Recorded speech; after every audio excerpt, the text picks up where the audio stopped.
افطار کی کیا دعا ہے؟ افطار کی دعا جو عموماً پبلک میں مشہور ہے، اللہم انی لک صمت وبک آمنت، یہ والی دعا جو ہے سنن نبی داؤد میں آئی ہے، لیکن امام ابو داؤد نے ساتھ لکھا ہے یہ مرسل روایت ہے، اس کی سند مکمل نبی علیہ السلام تک نہیں جاتی، لیکن جس دعا کی سند نبی علیہ السلام تک جاتی ہے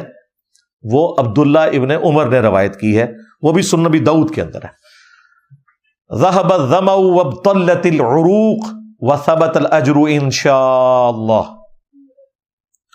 پیاس چلی گئی، رگیں تر ہو گئی، اور اللہ کے حضور ہمارا اجر پکا ہو گیا انشاءاللہ۔ یہ اس کا ترجمہ ہے۔ یہ ترجمہ ہی بتا رہا ہے کہ یہ دعا آپ نے افطار کرنے کے بعد مانگنی ہے۔ ویسے وہ وقت دعاؤں کی قبولیت کا ہے، وہ سنن ابن ماجہ میں حدیث موجود ہے کہ افطار کا جو وقت ہے وہ دعاؤں کی قبولیت کا وقت ہے، وہ آپ دعائیں ضرور کریں، لیکن جو افطار کی اپنی دعا ہے نا وہ آپ نے افطار کرنے کے بعد، اس میں بھی پانی پینے کے بعد، کیونکہ اس میں الفاظ ہے رگیں تر ہو گئی،